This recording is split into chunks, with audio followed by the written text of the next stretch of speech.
guys, welcome to another day in our lives during this lockdown, and welcome to another social meeting by Bakchori Discussion and Social Meetings.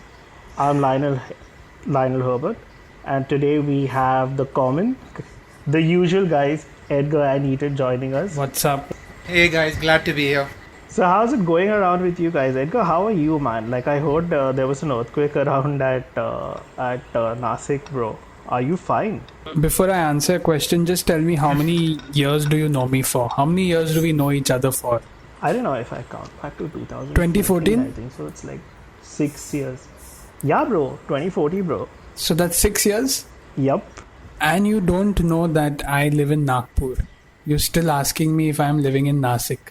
So the annoying part is that I don't mind if somebody who doesn't know me asks me if I'm living in Nagpur or Nasik and they get confused. But Lionel, man, I don't expect this from you. Dude, for me, you still live at Kamlesh apartment. That's it. I have not gone beyond the fact that you still live at Kamlesh apartments and now you're at Nagpur. That is a big deal for me. For someone saying I live in Bombay, so I'll take that. So for those of you all who do not know or who do not know the difference between Nagpur or Nasik or Pune and Mumbai, Edgar explained it in a very first podcast. Right. And he explained it in a very lovely way, it being in a bow-shaped stuff like that. For a man out here, Ethan, who's based out of Kuwait and come down to India, how's it going in South Mumbai, bro? I miss South Mumbai. Like now that I shifted to Thane, how's it going out there, bro? Oh yeah, South Mumbai is, I guess, it's pretty normal. So if you go down and you walk around, definitely there are a lot of people on the streets and all. I think around 2 weeks ago, so I went to the Marine Drive side, and it's not as crowded as it used to be, but there were quite a lot of people over there, and there was a long line outside Pizza by the Way. You got a lot of people, they started some unlimited brunch or something, so you got a lot of people over there. So yeah, I think it's not really gone back to normal, but yeah, I mean there's definitely efforts towards normalcy in South Mumbai. And yeah, I think also yesterday it was my friend Taufik's birthday, our friend Taufik's birthday, and so yesterday I just went and met him, we spoke, and I gave him a brownie. So yeah, things are getting back to normal. Yeah, brownie. Edgar, what did you get for your birthday, bro, from him? Last time I was not here, so that Ethan could gift me something, but Ethan, my birthday is coming up and I don't mind the brownie from Theobromas.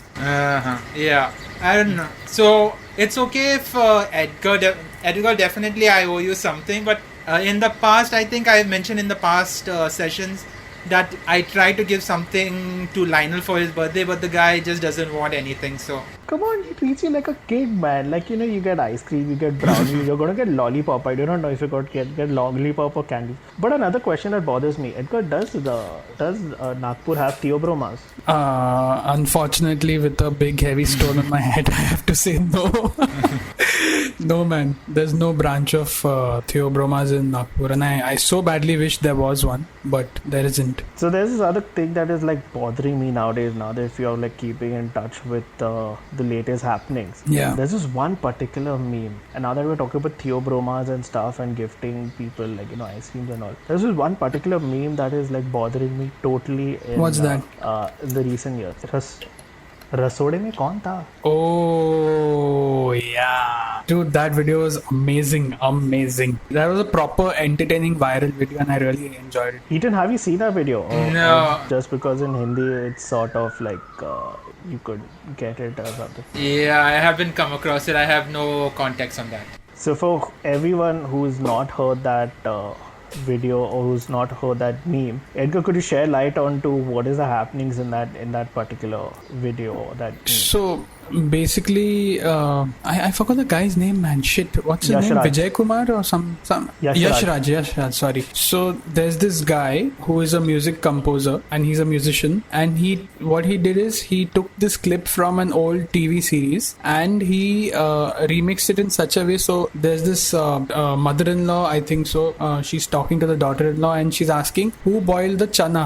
What do you say for chana in English? I think so. It's not grams. Is it called grams? Grams or something. It's called. No, it's not called grams. Anyway, I don't know what chana is called in English. So she's asking the daughter-in-law and the other ladies in the house, who boiled the chana. And then this guy just takes these dialogues from her mouth and then remixes it in such an amazing way. And it's very, very entertaining.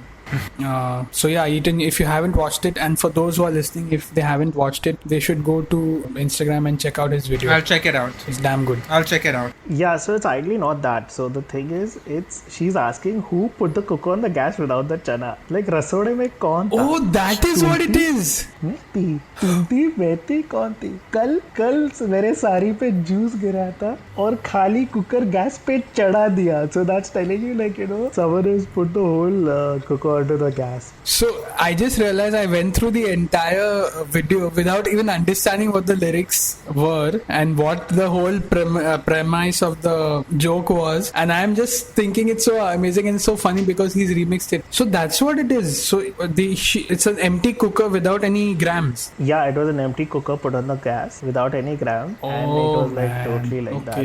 Yeah, but then looking at it, looking at the whole dialogue and the whole thing of that. Yeah. So it's like rasode mein kaun tha, and I think so everyone is in the rasode. So rasode means kitchen in Gujarati, I guess. So everyone is in the kitchen, and haven't you seen an inflow of Instagram photos nowadays?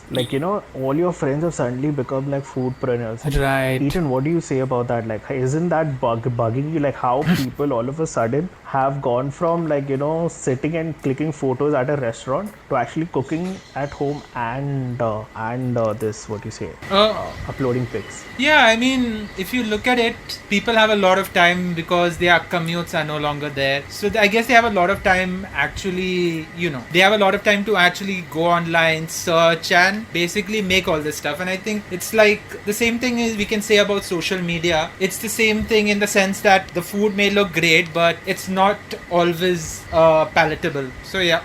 Edgar, what about you? Have you seen this happening a lot? Like I know we have common friends that have this thing going on in the recent lockdown.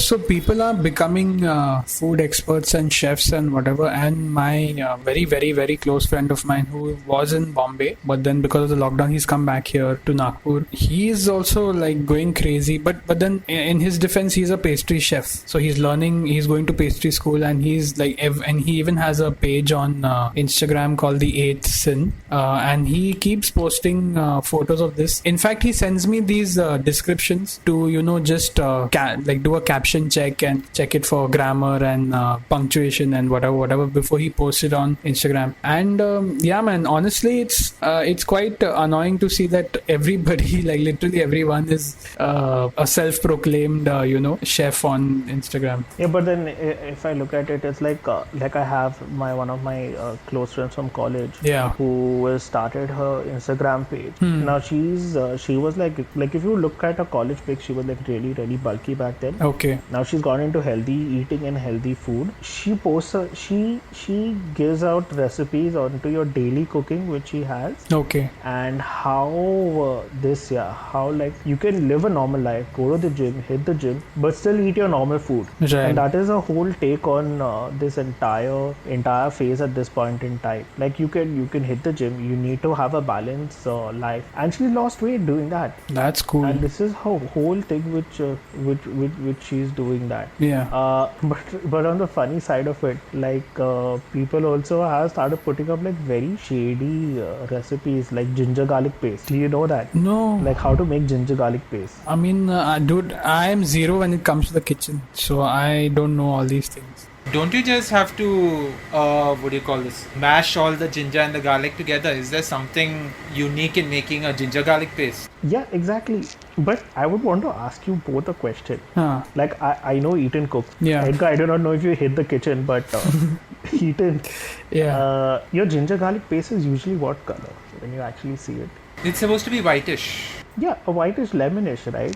Yeah. I've seen how ginger garlic paste and it was greenish. Yuck. Jesus. That's disgusting. Yeah, and she's like, oh, ginger garlic paste, my best thing. And then I asked around asking people like, why is it green in color? And it oxidates. If you Oh. keep ginger garlic paste for a longer period of time, it oxidates and then it becomes a green color. Why would you put that up on social media, man? Why would you almost put like almost perishing ginger garlic paste out there? Like Yeah. it gets over, and people keep on making ginger garlic paste and it keeps on getting over. And that's the whole thing. These are little small tips which I learned from cooking right now, sitting at home, because even I've sort of started putting up pics and stuff like that, and that's been going on from my end.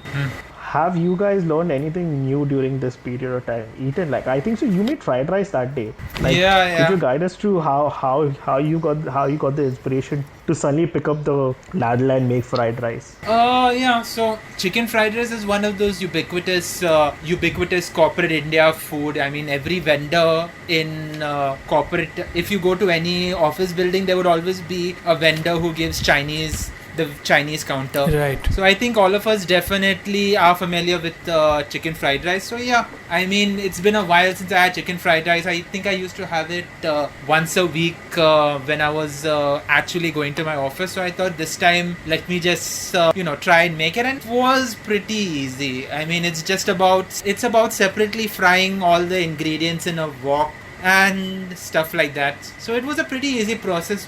I think one issue I had was that I overcooked the rice or something, so the rice had an overwhelming taste. That was my only issue. Damn. Yeah. Yeah, but you learn from your mistakes, and that's the best part about cooking. Eden, could you run us through, like, what are the ingredients that you put in, like, quickly, like a run through on those 2-minute thing on how quickly that you made Chinese? I think so. Chinese is the most thing where everyone eats out here in India. In fact, you get the best Chinese in India, if I'm not mistaken. You get the best Indo-Chinese food. Yeah, you get the best Indo-Chinese food. Yeah. So so basically, I would say that so the first thing is you need French beans, you need green peas, and you also need carrots. So these three things I basically took.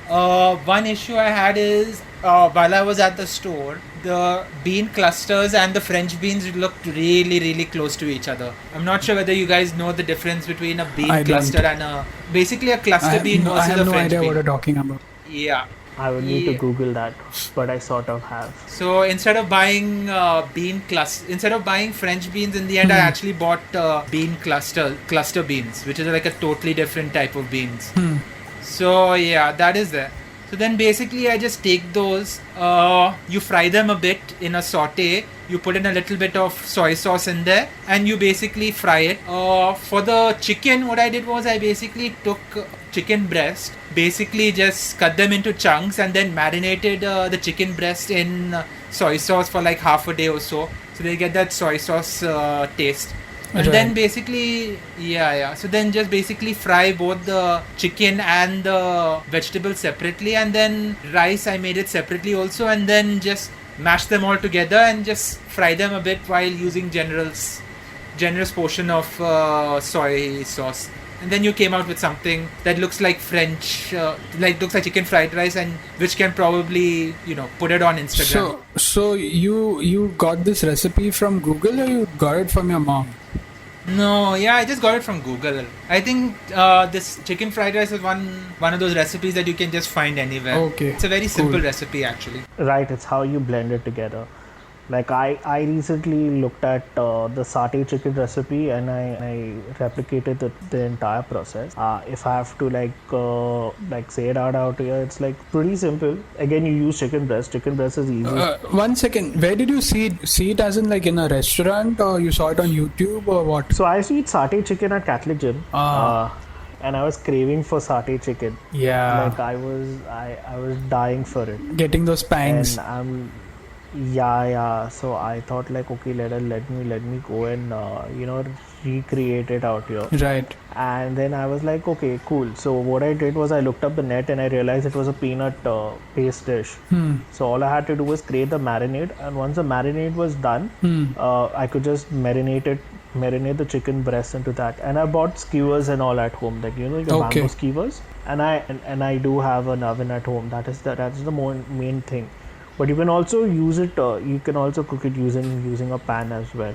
Nice. So if you have to look up satay chicken, your basic ingredients is peanuts, onions. You have chili powder, and you have a bit of honey and a little bit of caramelizing, so you have brown sugar in that sense. Right. So once you're done with that, you make like a paste and then you marinate it. Okay. I also had made a sauce, but the difference was that I had put a little chilies and I had put a little milk cream to it, or a coconut milk. Sorry, not milk cream, coconut milk to it. So it gives you that Malaysian taste, like that Asian kind of taste. Right.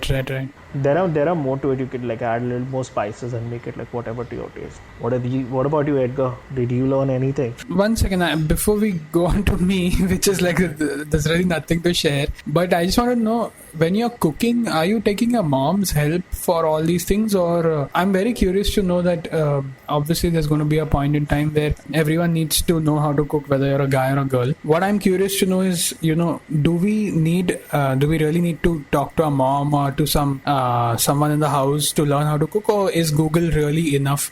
And these YouTube recipes, are they really enough? So what do you do, Lionel? So ideally, if it is something my mother does not know, like the satay chicken, she wouldn't contribute. Okay. But if it is something like, let's say a tandoori chicken, or if it's something that we've made before or she's made before, like I am trying to learn the most difficult thing right now, that is chapati, and how to make it into a perfect circle. Right. To that, like I think so, it's like attaining a Zen master degree in India. Yeah. Like once you have a perfect circle, you're like, you've attained, you can go and cook now. You are a black belt in cooking. Right. Or you're a yellow belt in cooking. Right. So I've still not yet mastered how to make chapatis round. Yeah. I do cheat in that, but there are certain things where you need guidance. I'm not saying that you don't need guidance. Google will guide you. You learn from Google, you learn from YouTube, but you have to mix your collective knowledge together and then make a dish out of that. Right. So there is no particular single recipe that will, let's say, give you the taste that you want. You need to mix and match and be a little adventurous at times. Now that either comes with experience or that comes with you taking a risk. Yeah, like exploring. Right. Like being a little adventurous. Right. So you will look at different recipes, you will look at different videos, you will say, oh, that tasted a little different, or that spice, if I added to it, gave me a taste which I was searching for. Yeah. And that is what this entire thing about cooking. It's not just one certain thing. At times it is you mix and match things, and how do you do that together. Correct. Good Makes to sense. know this. Yeah, Edgar, I think so. You know to make Maggie, right? Dude, for me to even make Maggie is a task, man. I need to think so much, although the instructions are so clear and written on the packet behind.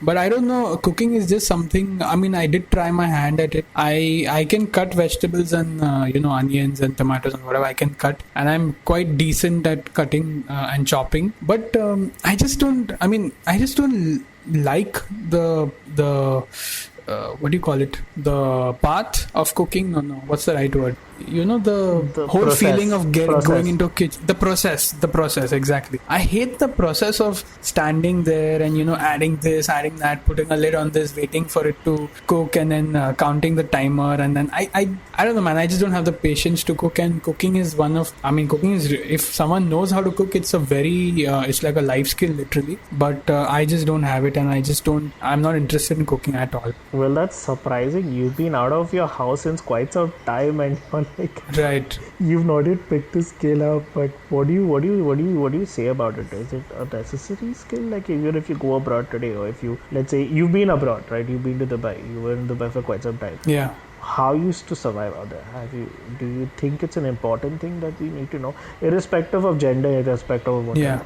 So for me, I'm out of my house for the last 10 years, okay? And wherever I was always ordering food from outside. So I have a lot of experience in knowing. So firstly, I've been eating a lot of outside food, from these tiffin walas and whatever. And I have a lot of good and bad experiences eating, food from these guys. But also, I lived in 2 different hostels. So we never had the chance to cook. So there itself, 5 years of my life was, I didn't get a chance to cook. The next 5 years, when I had a chance to cook, I was lazy for most of it, and for the remaining years, for a short period of time I was sharing my flat with other people, and the kitchen was in a very, very bad condition, and I didn't have the the thing to go and cook in that kitchen. I was like, F it, I'm not cooking in this shithole.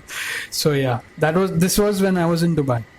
Now also I have a chance to cook. I mean, I'm at home and I can learn from my mother, and I even gave it a shot, man. But then she tried her best. I tried my best. We both agreed that I'm not fit to sit and cook food in the kitchen. So yeah. Yeah. But talking about you being around places and you being around cities and hostels and all, any good memories? Like you spoke about you having good and bad memories. Like name a few good memories or favorite places that you would still go to food had you got a chance to visit them again in Mumbai or wherever, let's say. So in Pune, okay, you have these small restaurants. These mostly they're run by Muslims, and they are amazing restaurants, man. So you get these amazing Kerala parotas, what they make fresh then and there, and they make these amazing Sikh kebabs, beef kebabs basically. They serve it with mint leaves as well. And that's the first time in my life I saw a mint leaf, man. We've eaten chewing gums and everything, obviously. But to eat a mint leaf directly is just another thing altogether. And that I'll never forget in my life. The second thing is bun maska. These are the simplest of foods, but they're just so amazing. The chai, what these guys make, and the bun maska, and then the way they make it. And you can ask them to put jam, but actually they're not putting jam, they're putting jelly. So I think it's some strawberry jelly or something, because probably it falls cheaper for them. I think it falls cheaper compared to your Kisan jam or any other kind of jam. But dude, when you have that, it's so fresh, it's so soft, and it's amazing, man. So the food what I ate in Pune, I think. Are you talking about Yazdani? Sorry? Are you talking about Yazdani? Oh, good luck. I'm talking about Yazdan. Yazdan was very close to where I was staying in Pune. Good luck also, I've been there, but not that much. But they are very, very famous for their food. So yeah, these small Irani cafes in Bombay, or these small Muslim restaurants in Pune, they are the best, man. Correct. Talking about Yazdan, if I'm not mistaken, you're supposed to go there early in the morning, and they serve like fresh buns around. Yeah. Because they have their bakery there itself. Like, it's a part of the restaurant. And you get amazing stuff over there. Yeah. Okay. That's great. Yeah. Yeah. Talking about hostels and stuff like that, and eating out and having favorite places, I totally slip my mind. Ethan, you were out of your house since over 10 years, man. You've been in Mumbai since 2008. So you must have definitely had... But he is in his house. No, but he's gone. So he was part of a hostel also. But then he's eaten outside food for the past 12 years. And I bet he must have had some amazing experiences in South Mumbai. Anything you'd like to let us know, any hidden gems or favorite food. Let's start with favorite food, which you would take it off, favorite place in your South Mumbai, your go-to place. So basically my favorite food is actually, I like all this burgers and stuff. So I'm really a big burger fan. So I don't know. So if I go to burgers, I think the best place for burgers was actually, there was this place in Bandra called Yorix. Oh. So one friend of mine actually told me to go over there, and they only have takeaway. They don't have any sitting area also, and it's like when I first ordered, they actually gave me a big box. So those boxes where you get a lamp or something, they give you a box. So they just gave me a white indiscrepant box, and I'm wondering what the hell, because normally we don't get stuff like that. But yeah, it was like a big burger with a toothpick in, and it was pretty good. So it had it was I think a mutton burger or pulled pork. So it had a lot of stuff like cheese, pulled pork, pickles, stuff like that. So that was a pretty good place. There's also another place. And how much was it for? Do you remember the price? Oh yeah, so pretty expensive burger. It was between $400 to $500. But that's a lot for a burger. Yeah, but it was worth it. And I think also, I don't know why, but Bandra has the best burger joints over there. Yeah. So there's also another place called Frisbees in Bandra. Over there also they have pretty good burgers. Nice, very full of sauce and thick meat and stuff like that. So yeah. Right.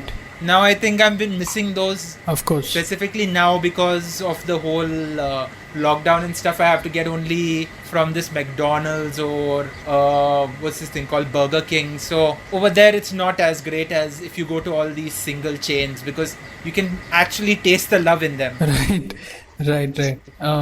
But these guys don't even deliver food at home. From Bandra or wherever. Are they like completely closed? No. You can order food at home, no? Yeah, but I'm in South Mumbai. No one is going to deliver all the way from Bandra to South Mumbai, right? It's just there is a limit to how far away they'll deliver. Correct. So yeah, but otherwise, if you're talking about non-sandwich food, yeah. There was this place called GT. So there's a hospital called GT Hospital, and they had their own canteen. Oh man, memories. Yeah, man. So because it's a hospital, there's a police station nearby. I think they try and make sure that the food is nice and healthy and stuff. Right. So yeah, I have gone there a lot just to pick up stuff. Right. There was this guy called Yadav also, right? Oh, I forgot his name. He was in GT Hospital, but he used to have a lot of he used to have amazing fish food. Like I remember Tina and all these guys. Like Tina is our colleague out here for the listeners. So they used to go out there and they used to boast about his fish food out there. So if I'm talking about hidden gems, have I ever taken you on to Ramanya? Yeah, dude. Yeah, we have gone. We have gone to Ramanya, and yeah, that definitely counts as a hidden gem. Yeah, because like Ramanya had like amazing parota and the chicken and stuff out there. Eden, have I taken you to Ramanya or have taken you to... Yeah. We have gone there as a big giant group, remember? Couple of times. Oh, yeah. Around 10 people or so have just gone over there. We have to go through all those winding streets and all that because it's in the interior like thing. It's not on the main road or anything, right? Yeah, it wasn't. But if you've come with me and another batchmate of ours, Sherwin, I think so we had gone. There's something called a Jyoti Lunch Home in Fort as well. Yeah. Which has like amazing and decent fish food. If I have to tell you all take a guess.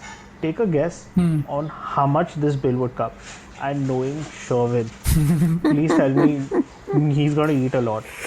So we had, let's say, fried surmai. 2 fried surmai we used to start with 1 or 2 rotis. Then we used to have a fish plate.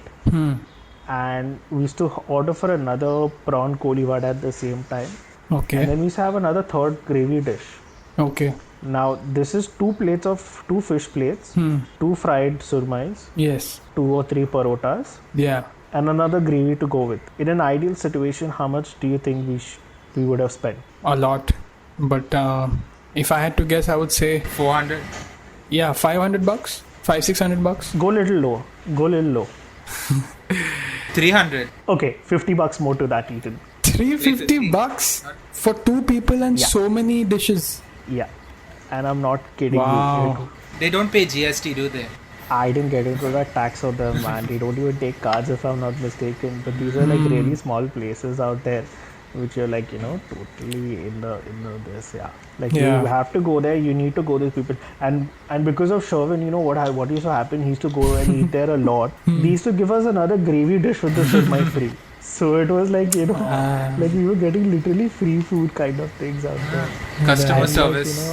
Yeah. That was like totally the whole thing. So I think so. Ramanya, you were not there with us, right, Edgar? Or you were not? Dude, I have also been with you to Ramanya. We've all gone so many times in a big group of people, and some are sitting this side of the bench, some are sitting on the other side, and then we're just talking and cross talking and stuff. Amazing it was. Yeah, I think so. The finance guys went once, and someone fell sick. She had food poisoning at Ram. Like not because of Ramanya, she ate somewhere else as well, and we blamed them. But then I've been ordering over there since years, and I've gone there.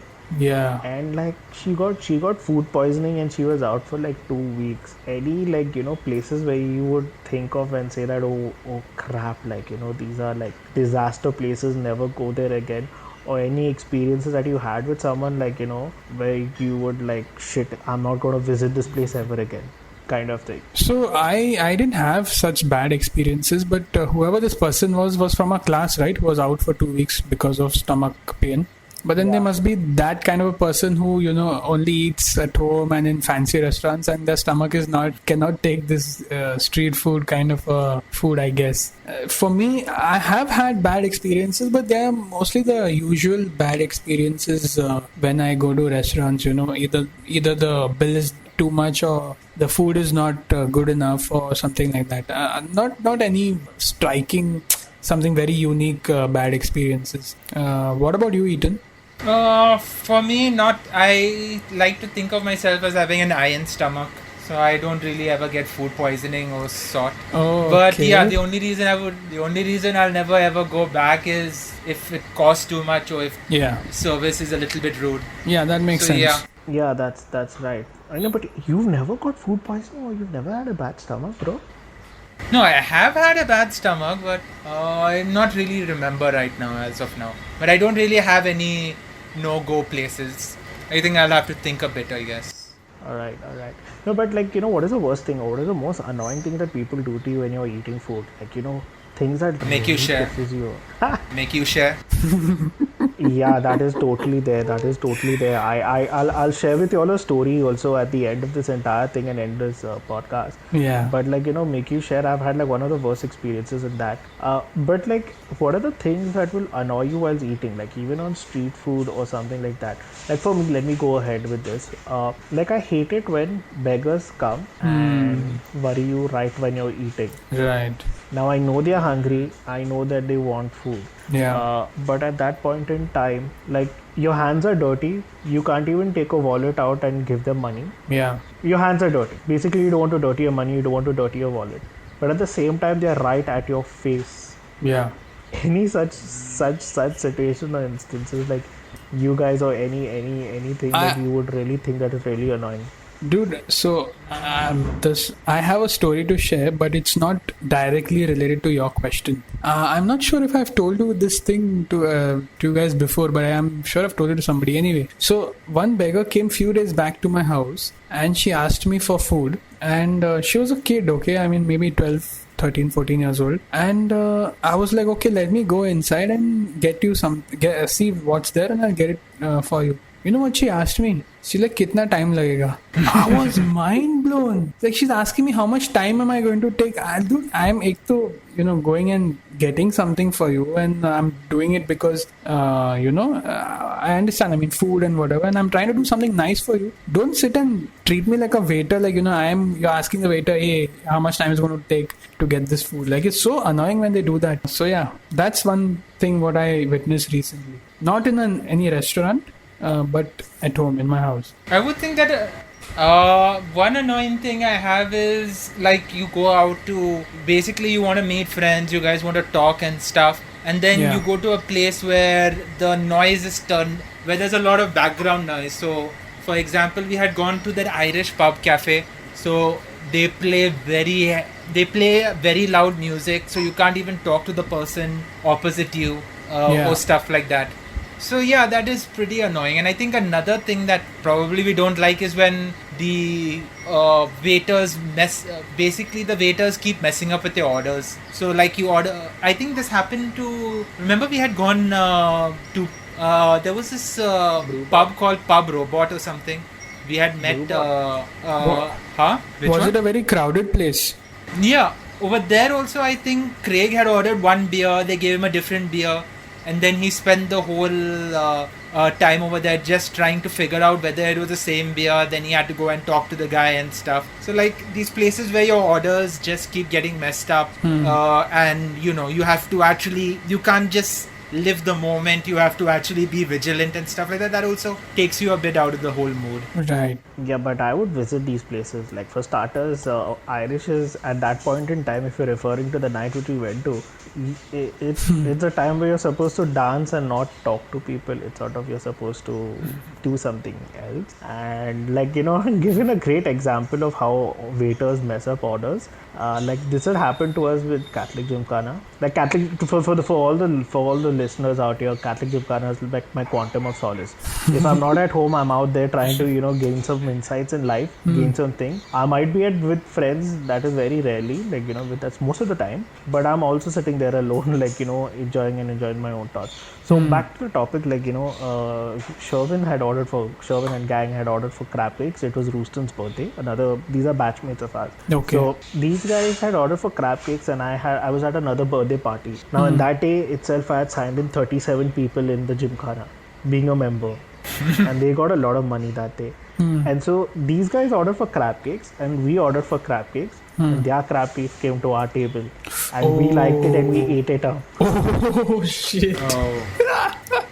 Shit! And it's just because it was me, like, just as because it was me, these guys were like, damn you jackass, like, you guys got to enjoy, like, the best crab cakes. And I've never eaten crab cakes ever in that place again. That was like a very limited offer.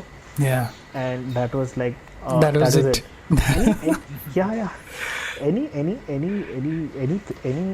experience where you guys had, like, whether canteen has been so bad, but one odd day they'll make the best food. Yeah. And, like, that day it's gone. Someone else has taken it. I'll say one word, and you guys will agree when I say Anna. I'm pretty sure you guys have had this experience where. So for those who are listening and who don't know, Anna is the owner of the canteen in Xavier's. He's very, very famous, as famous as the college, because all the students know Anna, and he runs the canteen. Is he running it anymore? No. No, he retired. Right. So. Mostly the food what Anna used to make, I used to hate that food, but for 2 years I had no option. I had to eat food in Xavier's. But he used to make amazing pineapple sheera, and I used to love that. So even if the food used to be all, no, I used to love eating his pineapple sheera. That is what you were asking, right? Right. Yeah. That was what I was asking. Eaten any experience with Anna? I'm gonna talk about Anna now in some time. You've been in that hostel and you've been in that college for like quite some time. Yeah. Like, any stories on Anna where you've made great food? For Anna, yeah. So I think when I was staying in the hostel and stuff, I would say his food was okay. Once in a while, he used to basically.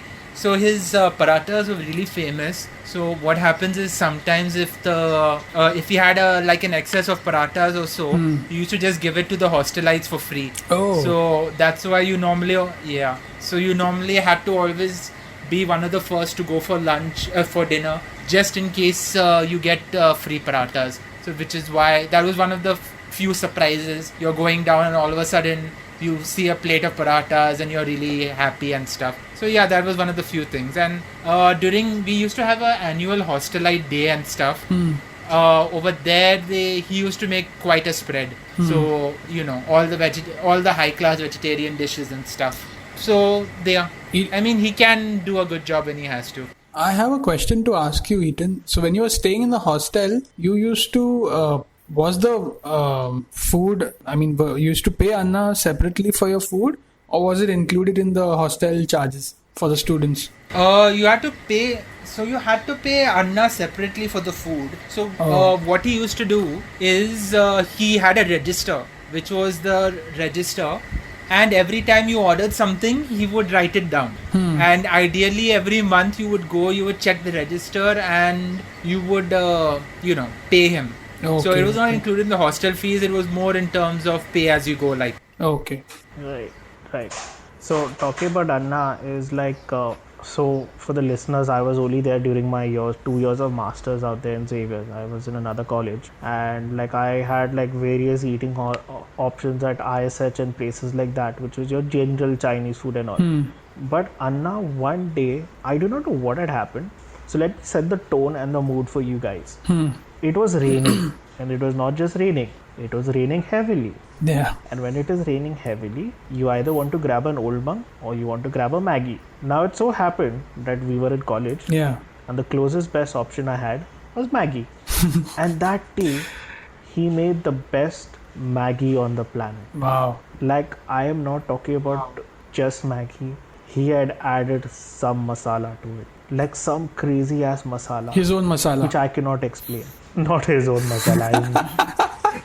But like, but like something that you could get out of the Yeah. spice shelf. Yeah. Okay, so it was a South Indian masala thing. Cannot describe it. All I can say, it tasted heavily. Hmm. He said, I have the last 2 plates of this Maggi, and it was like 4 of us eating. 4 of us sharing 2 plates of Maggi. Hmm. Now, there was this junior college kid, and I'm not blaming him, and I'm not saying kids are hungry and all, who came and stood there and was talking to us. Yeah. And rightly, sometime back, Eaton said, do not share your food. That is the best thing. Yeah. And I had no intentions of sharing it with him, but out of courtesy, someone in the opposite table said, hey, since we are all eating and since you're just standing over there, and he just leached on to us at that point in Join time, us. like Yeah. that wasn't even his time to enter college. He should have been somewhere else. He was in the night college. He was in the day college at that time at 1 o'clock. He shouldn't be there in college, but he was there. Okay, in all simplicity, he was there at the wrong place at the wrong time for me, at the right place and the right time for him. Yeah. And he offered him the Maggie, and in 2 forks, 3/4 of the Maggie was over. Baapre.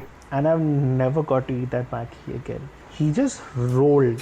He just took the fork and kept on rolling and kept on rolling and kept on rolling. In an ideal situation, if you're making me pudina roll, I wouldn't have mind. But then he was making his own Maggie out of my own plate, and he kept on rolling. Do we know And this person? The 2 biggest girls. I think so. You all may know this person, but I don't want to name this person since we are online. I might have a defamation suit saying that you jackass, you technically. And I met him after that in my life, and I've never forgiven him for that. No. But is he aware of what he's done to you? That is the main question. Is he aware that he took too much of your Maggie and whatever, and you didn't get a chance to enjoy it? No, man, I don't think so. He's aware. Like, I can't go up to him after 3 years and tell him, or after 5 years and tell him, bro, you had my Maggie. No, but you should have Like, told how him that dare time. I mean, at least fought for your Maggie, I guess. No, I fought with the person who offered him the Maggie. I think so. It was Plassy. So I told Plassy, you're gonna get me another Maggie and you're gonna get me the same taste. And Plassy went and got another baggie, but it was shit. It was not as great. Like, if you're comparing, like, Anna makes good Maggies, but then afterwards, if you're comparing, like, if you've had like the best, it's like if I have to talk in whiskey terms, you're having like an Indian whiskey after having Jack Daniels. You're like, Yeah. what am I having, man? There's a sudden... Like, it's having Antiquity Blue after. Right. There's a loss in sudden quality. dip in taste. Yeah. Sudden loss in quality. And that was the whole thing. That was like one of the worst experience I ever had, like, on that. Right. And coming back to, like, our meme for the day, and I think so we should sign off on that. Like, for the viewers and the listeners who have not heard the meme on the Rasode Wala meme, Kokila Bain, Please go and hear it. the takeaway, please go and hear it. And the takeaway for the whole thing was on why Kokila Bain was pissed was because there was an empty cooker on the gas, and an empty cooker would definitely explode and almost kill her. I know that because an empty cooker exploded in my house once, and people thought that the building came down. But it was just the cooker predicting the future of that building, where it eventually came down. And it's going to be like 1 year. Yeah. So, like, for the listeners, my kitchen portion of my building came down, and it's almost like 1 year now. If I have to take it from today, like, sort of like after 3 days from now, it's going to be 1 year.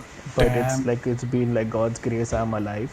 But then it was like a total kitchen disaster, like, Yeah. like, it predicted the building thing, but then people didn't listen. I think so. Very few of us had that disaster. Eaten any disasters, like, you would want to end on the note, like, I think one of the major disasters that happened to me was so basically when the lockdown started, normally I would go like 1 week to the grocery stores, but now I had to go lesser because there was long lines and stuff. So I had a great idea that in order to make the food last longer, I should start putting it in the fridge or the freezer. So I put eggs in the freezer. You put eggs So in the I'm freezer? not sure what. Yeah. So basically, once I pulled them out and started trying to use them, the whole yolk, the white part had basically crystallized and stuff. And even when they melted, they never they never behaved like an egg ever again. Damn. Or at least like it's more like an ice cream or something like that. Should've So boiled it. that is my main kitchen. I should have. You should have boiled it, man. Yeah, I don't think that will reverse the damage. But yeah, it was a learning experience. Yeah. Talking about learning experiences, I have one story to share, which is, I think I'm not sure. Again, I've told you guys this story before. I think I have. I'm pretty sure Lionel must have heard this story many times. But Dude, I've heard a lot of stories from you, man. But then, like, you know, you need to keep on reminding me on this channel, man. yeah. Okay, so I'll just run through it very quickly. So we were staying in Andheri East at that time. We were staying in a flat. It was me, Aniket, and Chinmay. And Lionel was the visiting faculty to that flat. Anyway, so we had this tiffin service from this Punjabi guy, and he used to get tiffin and deliver it to us. And it was horrible food. It was like, you know, there was the chapati was like rubber, the dal was like water, and there were stones in the rice. Like literally, I'm telling you, small stones in the rice. So I guess he used to use very bad quality rice. So what happened was, one day after work, we all came home, and you know, that time we used to sit in the, we used to sit on the ground, and we used to have our dinner, and we sat down and we started eating, and all three of us found small pebbles and small stones in the rice, and we got really pissed off. Okay, so then Chinmay called up this Punjabi guy, and he started shouting at him and saying that, you know, there is rocks in the stone and the food is not nice, this, that, and all that thing. And he got very pissed off, and towards the end he said BC. So I'm not going to say the word, but he abused the guy basically, which is a very bad word. And he kept the phone. And after some time, this Punjabi guy, the delivery guy, he comes home and he's like, so before that, we just forgot about it, okay? Because we were very pissed off. We took out our anger on him and we got done with it. This guy comes home and tells us, you guys abused me on the phone. And we were like, no, we did not. Like, you know, what are you talking about? Yeah, we were pissed off with you. Yeah, it's your mistake. But don't come and tell us that we abused you on the phone. And he's like, no, I am telling you, you guys, abused me.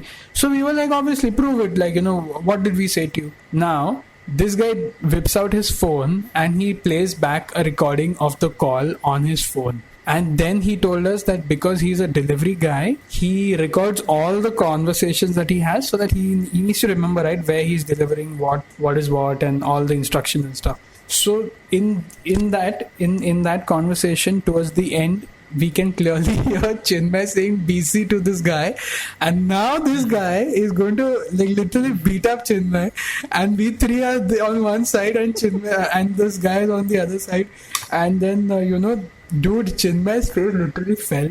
But I mean, obviously, it would have happened to anybody in that at that point of time. But then, we told him that, dude, like, this is not right what you're doing, and we said it in anger. And what Chinmay is saying, मैंने तुमको नहीं बोला, मैंने तो इसको बोला. He's like literally saying that I didn't abuse you. I was talking to my friend. So that way we kind of managed to diffuse the situation. So yeah, man, that was a crazy experience with food and food delivery. Yeah, but like, if you think of it, I think so he may be having his own podcast on delivery with clients. Like, he gives... Definitely. If that guy has some free time, I mean, I'm pretty sure he'll start a podcast and talk about crazy clients and have his proof as the recording. I swear, man. Now, talking about food and stuff like that, if you all could hear a lot of background noise, it's like my chai is being prepared by my mother, and I think so there's going to be some cake or something today. So I'm going to sign out in some time and say bye to you guys, because the chai smell is just tempting me, like totally tempting me right now. So for all of y'all who joined us today, thank you for joining us, and it's been great to have you guys. If you've tolerated us for so long, or if you could listen to us throughout this entire podcast, a big shout out, a big thank you to you guys. I will also, if through our channels, if I think so, if I could go back to the past, I have also burnt a lot of cakes which I've taken photos of. Could probably share that and say do not do this. And yeah, these are certain learning things. Dude, and please do not put an empty cooker on the gas. We have not seen your burnt cake photos. You need to share it with us first and show us your burnt cake photos and then put it on social media. Definitely we'll do that, man. Right. But for all of y'all who've heard us for so long, thank you so much. Thank you for joining us. I am hungry as hell and I am thirsty for chai. It's in the evening and the weather's lovely out here. I'm sure I'm not going to get that Maggie again, but I will not miss out on this chai. So thank you once again. Thank you all for joining us. Thank you. A big good afternoon, good evening, or good night to wherever or whichever time you're listening to. And we do listen to us again. We have more coming out from you all. Thank you once again. Bye bye. Thank you. Thanks, guys. Bye bye.